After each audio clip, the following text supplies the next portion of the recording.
राधे राधे दोस्तों। तो आज मैं आप लोग से कुछ बातें करने वाली हूँ। तो मैं जहाँ से बिलोंग करती हूँ ना, बिहार से, हमारे पास भी अपना घर है जो हमारे ससुर जी ने बनवाए हैं। लेकिन मेरी ज़िंदगी मतलब मेरे परिवार की ज़िंदगी एकदम खाना बदोश की तरह है क्योंकि हम लोग रहते हैं बहुत दूर अपने घर से।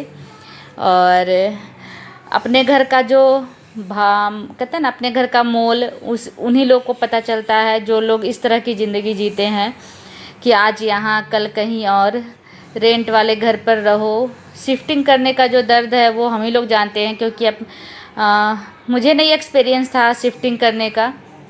कि अपने ज़िंदगी में मतलब शादी के पहले मैंने बस एक ही बार अपने घर को शिफ्ट किया था। हम लोग बरहरवा से उठ करके दुमका आए थे बस। उसके बाद शादी जब से मेरी हुई है तो मेरे हस्बैंड प्राइवेट सेक्टर में जॉब करते हैं, और तो जॉब के वजह से भी हम लोग घर कहीं पर बनवाना तो उतना हैसियत भी नहीं है कि बनवा ले अपना घर लेकिन फिर भी होता है ना कि अपने अपने घर जहाँ हम लोग का गांव है वहाँ रह सकते हैं। लेकिन क्योंकि बच्चों को पढ़ाना है और जब आप छोटे मोटे जॉब भी करते हैं, अपने परिवार का भरण पोषण करते हैं, तो आपका एक बोलते हैं ना सेल्फ रिस्पेक्ट भी होता है कि हाँ मैं मतलब कर लूँगा। तो ये जो एक मतलब ये जो तकलीफ़ है ना, जहाँ आप रहो इतने सालों से, तो विशाखापत्तनम में ही मैंने लगभग 3 बार शिफ्ट किए हैं। मेरे हस्बैंड तो बेंगलोर से भी शिफ्ट किए हैं 1-2 बार। तो बहुत ही मतलब उनको तो मतलब वो तो जानते हैं शिफ्टिंग का दर्द। लेकिन जैसे जैसे परिवार बढ़ते जाता है, बच्चे होते जाते हैं घर पर, 1-2 बच्चे हो गए तो उनका सामान, उनके स्कूल, क्योंकि शिफ्ट करने का मतलब सिर्फ घर को शिफ्ट करना नहीं होता है, आपको बच्चों का स्कूल भी शिफ्ट करना है, उन लोगों का पढ़ाई का तरीका शिफ्ट हो जाता है, उन लोगों का सिलेबस शिफ्ट हो जाता है।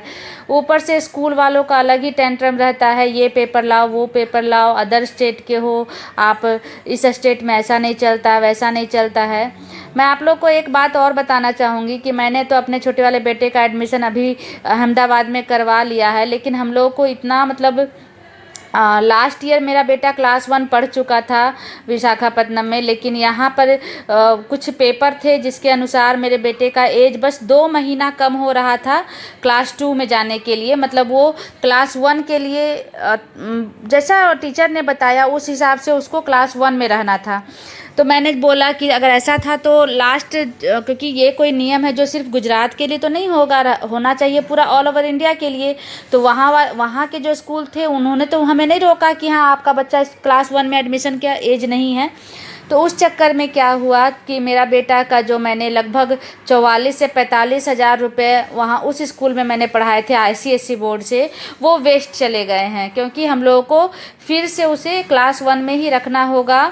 जिस एज एक होता है ना कि जैसा इन्होंने बताया कि आपका बेटा 2018 का बॉर्न चाइल्ड है, और जो 1 जून 2018 से 1 जून 2019 तक का बच्चा है वो क्लास 1 में ही पढ़ेगा। मेरा बेटा है अगस्त का, मतलब 2018 के अगस्त का। तो टीचर ने तो अपने हिसाब से रूल बता दिया, हम लोगों को भी फॉलो करना ही पड़ेगा, क्योंकि पेरेंट्स का तो कुछ चलता नहीं है। पेरेंट्स को तो बस टीचर का और स्कूल का और जो भी जो रूल नियम बनाते हैं सरकार, उन्हीं को फॉलो करना होता है। तो बस पैसे भरते रहिए, ऊपर से लोगों का इतना टेंट्रम है, सब झेलते रहिए। परिवार आपकी कितनी हेल्प करता है उसके लिए भी आप तरसते रहिए।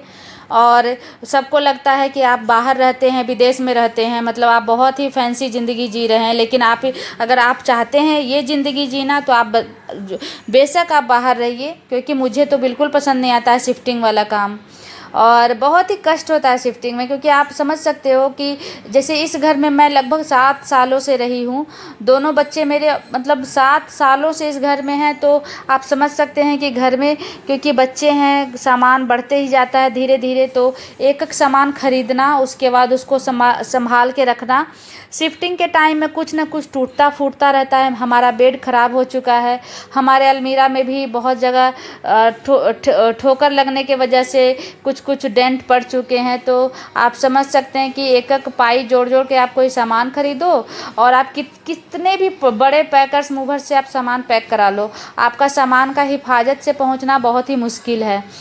तो ये जो ज़िंदगी है ना कि आप बाहर रहते हैं, बहुत पैसे अर्न करते हो, ये गलतफ़हमी है। क्योंकि पैसे अर्न करने के लिए मेहनत लगती है और बहुत ज़्यादा ही मेहनत लगती है।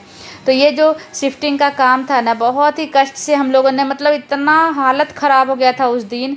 पूरा दिन ही हम लोग लगे रहे, जितने भी भैया लोग आए थे शिफ्ट वाले, उनके पीछे। और पूरा मतलब मैं और मेरे हस्बैंड का जो रात में हालत था बदन दर्द से, क्योंकि उसी दिन हम लोग को विजयवाड़ा जाना था अहमदाबाद की ट्रेन के लिए।